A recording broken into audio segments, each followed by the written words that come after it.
में जा रहा है और प्लांटर फ्लेक्स में जा रहा है। द एक जो मोस्ट कॉमनली डैमेज होता है लेटरल स्पेन में।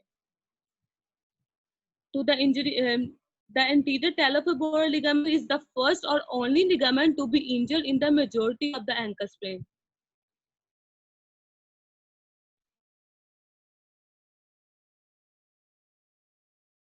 गिरने की वजह से पाँव मोड़ा तो भी एंकल स्प्रेन इंजरी होगी। Leading a walk on your foot after jumping और pivoting, वॉक और exercise on an uneven surface, walk कर रहे हैं या कोई भी एक्सरसाइज परफॉर्म कर रहे हैं जो नहीं है तो भी एंकल स्प्रेन होगा।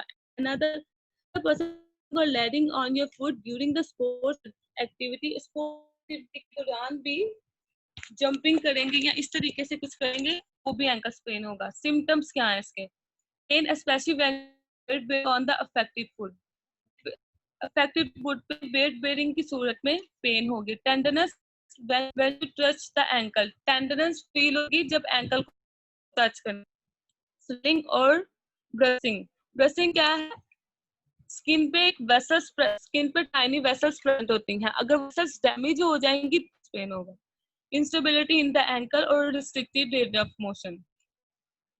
आगे आ गया degrees of ankle sprain. First degree में क्या होता है कि लिगामेंट के कुछ जो है वो डैमेज कर देते हैं।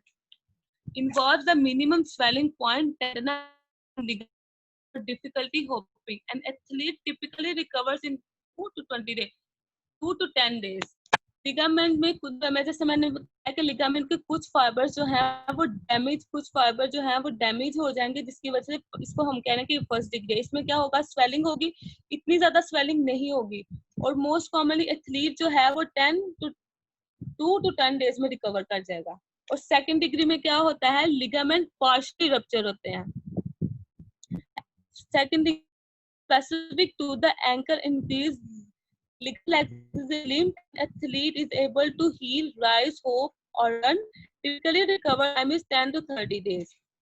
लिगामेंट जो है वो पार्शियली डैमेज करेंगे और फर्स्ट डिग्री से ज्यादा इसमें स्वेलिंग होगी, लिगामेंट इलास्टिसिटी इंक्रीज हो जाएगी और इसकी जो रिकवरी है वो 10 to 30 डेज में होगी। इसके बाद है थर्ड डिग्री।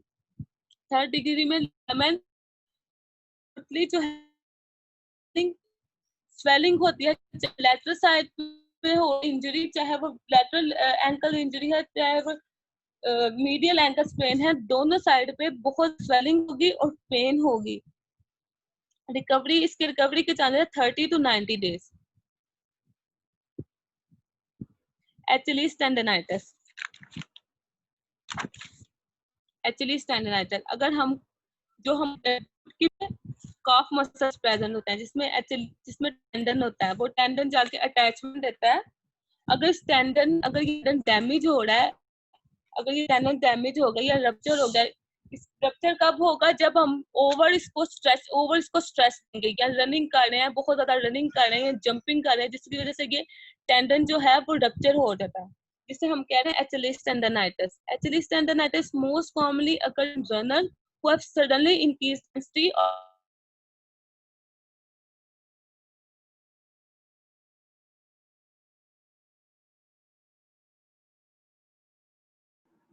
ऋषा आपकी आवाज कम आ रही मिडिल है। एज लोगों में भी जब वो वीकेंड पे बास्केटबॉल या टेनिस बॉल खेलते तब भी एचलीस टेंडनाइटिस के डैमेज होने के चांसेस होते हैं। किसी ऐसी जगह ये पे डायग्राम में जहाँ पे इंटरनेट के सिग्नल्स अच्छे आ रहे हैं, किसी ऐसी जगह पे चली जाए जहाँ इंटरनेट के सिग्नल्स अच्छे आ रहे हैं, किसी ओपन स्पेस पे चली जाए। आवाज आपकी ब्रेक हो रही है। Okay sir.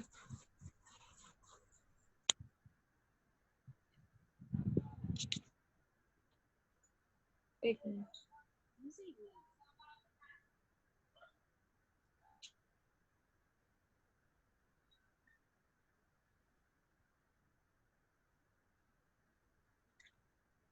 फैन ऑफ कर दो, इसको बंद कर दो।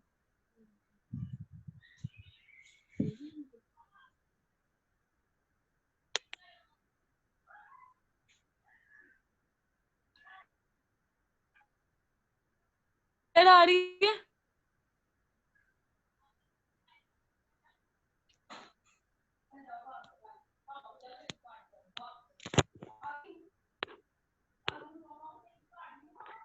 वॉइस क्लियर आ रही है आप सबको?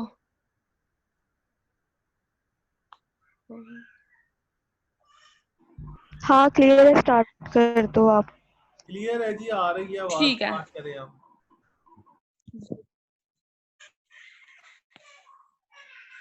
ये डायग्राम है एचलीस टेंडनस। इसमें जो टेंडन एचलीस टेंडन है वो डैमेज है।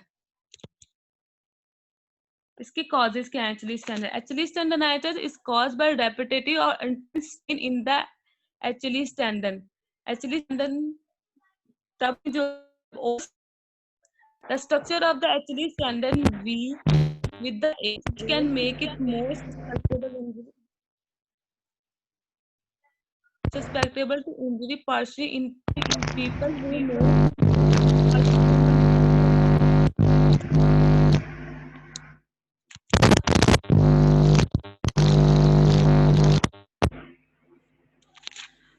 नेक्स्ट है हमारे पास plantar fasciitis। Plantar fasciitis is most common in cause heel pain। जब ये मोस्ट कॉमन इसमें प्लांटर fasciitis में क्या होता है? हील में पेन होता है। जब भी हम मॉर्निंग में सुबह उठते हैं, बेड से पाँव नीचे रखते हैं, तो हमारी हील में पेन फील होती है। हम कहने के प्लांटर fasciitis है। Planter fasciitis is in runners. ये भी मोस्ट कॉमन रनर्स में होता है। ये जैसे डायग्राम में शो हो रहा है, प्लांटर fasciitis हील में इन्फ्लेम्ड है। एंकल इंस्टेबिलिटी, एंकल जो है वो बहुत अगर बहुत ज्यादा लैटरल और मीडियल एंकल पेन इंजरी हो रही है, जिसकी वजह से जो एंकल है वो इनस्टेबल हो जाएगा, लिगामेंट लूज हो जाएंगे, उसे हम कह रहे हैं कि एंकल इंस्टेबिलिटी है। Chronic ankle instability is a condition characterized by the recurring giving away of the outer lateral side of the ankle. This condition often develop after repetitive ankle sprain. ये बहुत ज्यादा तब होगी जब वो कॉन्टिन्यूसली एंकल स्प्रेन इंजरी हो रही है।